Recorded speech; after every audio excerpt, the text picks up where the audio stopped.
Kirin ye fɛn dɔ de ye sariya dɔ de talen don la loi de 2020 min bɛ diffamation par voie de presse min b'o o ɲɛ mais nin fɛn na an ye tile ban ye c'est vrai an ye tile ban ye mais an ye tile ban kun min kama a kun kan ka kɛ a kan ka kɛ parce que muso dɔ de don a ko a ka hakɛw tiɲɛna bolo muso dɔ don a ko a ye san 9 kɛ yɔrɔ dɔ la degun ni tɔɔrɔ kɔnɔna na sabula a ka musoya yɔrɔ n'o fɔra ni mɔgɔw ko a ye min fɔ o taara o ma taa olu kanu na olu bɛ na u ka hakɛ ɲini sariya fɛ u ka droit fana y'o ye u ka droit y'o ye mais anw fana ka droit ye ka an ka clients défend an b'u défend sariya de kɔnɔna na an b'u défend sariya min kɔnɔna na o sariya constitution yɛrɛ de y'o consacré o kama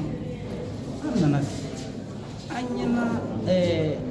kuma kun fɔlɔw la minnu yan'an ka don kuma yɛrɛ bakuruba la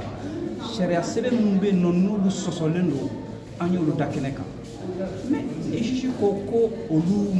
ma waleya tribunal ka décision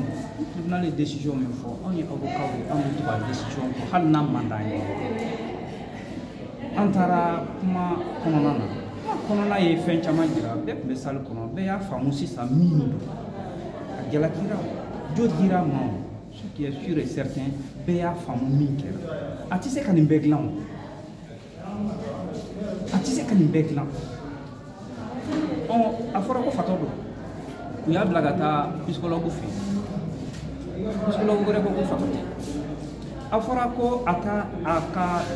ɲɛmɔgɔw bonya ne hakili la baara kɔni n'i bɛ ka baara kɛ sariya kɔnɔna na ɲɛmɔgɔ t'i fa ye i ba tɛ min b'aw se ɲɔgɔn ma o ye baara ko de ye n'a fɔra i t'o bonya k'o bɛ kɛ sababu ye k'i gɛn o ye inspection du travail mɔgɔ ka kuma ye dɛ olu ko ten ayiwa o y'a après u b'u bolo a t'u bolo sisan anw t'o o kɔni y'a fɔ ayiwa ninnu yɛrɛ ka conseil de discipline ko k'a ye fɛnw las'u ma min bɛ se ka ɲangili las'u ma parce que k'a ye casca saisi k'a ye président de la république saisi k'o ye lettre ci ko nin bɛɛ la k'o ye kɛra sababu ye k'a jira k'a fɔ a ye protocole min b'olu yɛrɛ fɛ n'o kan ka sabati pour que i ka réclamation ni fɛnw kɔ k'an o sira tagama muso in dun ko k'ale ye san 9 de kɛ nin situation na a mana faama fɛn fɛn a ka ɲɛmɔgɔ fɛn fɛn k'i ka fɛngɛ ko a yɛrɛ ye preuve dɔ fɔ k'o bila ko a ye a ka ɲɛmɔgɔba a ye lettre ci o ma pour que fɛn ninnu dénoncer accusé de récusation bɛɛ b'a la ko mais a ma jaabi n'i ma jaabi fanga wɛrɛ t'i la se wɛrɛ t'i ye i bɛ faamaw ka da kɔngɔ a ye faamaw de ka da kɔngɔ o da kɔngɔ nana a bila Africable ka kɛnɛ kan u ka émission ye ko femme capable n'i dusu tiɲɛnen don i degunnen don kuma da dir'i ma kuma fana ye fura dɔ de ye bana min b'ale la bana fura ma sɔrɔ cogoya wɛrɛ la mais n'a y'a fɔ kuru bɛ ci dɔɔnin a y'o min fɔ o min fana fɔra ko ayi k'a ye nkalon de ta ka da olu la a ye fɛn min kɛ a man kan donc olu bɛ kiri kɛ a ka ɲangi ale ni Africable bɛɛ ko yɛrɛ ma nɔgɔya sa wa procureur ko Africable min yɛrɛ directeur n'o ye mɔgɔ kɔnɔmaya ko la ni kiri yɛrɛ ɲɛsinnen b'o de ma tɔw kɔni bɛ tugu o kɔ ten procureur ko k'o ma fɛngɛ k'o man ka ɲɛ ko animatrice min b'a ko la n'o y'a ɲininka k'o man ka ɲɛ k'o ma fɛngɛ ale min nan'i sigi kuma na k'ale de ye fɛngɛ sariya dun na n'i ko mɔgɔ min ye ko kɛ ko o ma fɛngɛ mɔgɔ min y'a dɛmɛ o ye mun kɛ a tɛna fɔ sisan k'a fɔ ne de ye mobili san ka d'e ma accident kɛ a fɔra ko e ma fɛngɛ ne min ye mobili san ka d'e ma ne bɛna mun de bɛna fɔ ne ɲɛna sisan donc ko b'o cogoya de la an kɔni sigilen bɛ ka jaabi ma kɔnɔ kalo ye tile 9 an b'a dɔn k'a fɔ sariya tigɛbaaw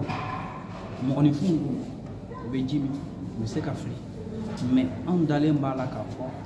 mɔgɔ juguya t'u kɔnɔ u tɛ yan mɔgɔ contre la u bɛ sariya tigɛ a tigɛ cogo la u yɛrɛ hakilina na n b'a fɔ u bɛ se ka fili mais mada la n'u b'a dabɔ a kama ka ko kɛ mɔgɔ la ou bien ka fɛn fɔ mɔgɔ ma min tɛ sariya ko ye fili bɛ se ka kɛ mɔgɔninfinw on peut les rapporter ça aussi. Bon, on peut se k'a fɔ ko galon dara an ka mɔgɔ la walima galon ma da u la an kɔni ye tribunal saisi pour que tribunal k'a yira ko galon dar'u la ni procédure bɛ kɛ cogoya min na n'i ye fɛn fɔ mɔgɔ ma i bɛ wele ka na tribunal la ni dalu min b'i bolo e de bɛ dalu di i ye fɛn fɔ min ma o t'a yira ko i ye min fɔ ko galon de dɛ e de kan k'a na tribunal la k'a yira ko i ye min fɔ ko a jɛlen don dalu b'a la n'i ma se k'o dalu di sariya b'i nɔ minɛ an sekun tribunal la o de ye dossier bilala délibéré la pour le 9 février an dalen b'a la an nana fɛn ma se ka yira an na an ma dalu foyi ye kuma gansan dɔrɔn ni muso ɲinana kuma o kuma a b'a fɔ ko dalu b'a bolo a fɔra i ɲɛna sisan i bɛ tribunal la dalu bɔ i k'a da tabali kan an ma se ka fɛn ye donc o la an dalen b'a la ko ɲangini bɛ bɔ a la i b'a su n'an ye o a fɔra ko enregistrement dɔ kɛra jɔn de kumana jɔn kumakan don a taara waati jumɛn o si ma se ka fɔ min fana dalen b'o kan ko dɔ ye message ci ale ma mais o tigi tɔgɔ dɔɔnin tɛ ko tigi ye message ci ale ma k'a yira ko mɔgɔ b'a kɔ tribunal bɛ se k'o ta k'o ta ba la a fɔra i ɲɛna ni dalu min b'i bolo i ka na ni dalu ye mais o tɛ se ka kɛ dalu ye et puis u ko ko min ye dalu min ye o fana ma di a di cogo yɛrɛ la donc an bɛ se k'a fɔ n'an y'o bɛɛ lajɛ ko dalu t'a bolo a dun ye fɛn fɔ mɔgɔ minnu ma denbatigiw don muso b'u bolo denw b'u bolo sariya tɛ i permettre i ka na i sigi sumalenni na télé la i da sago ye min ye k'o fɔ ka mɔgɔ tɔgɔ tiɲɛ k'a sɔrɔ dalu t'i bolo donc o de ye diffamation procédure nin kɛ kun ye.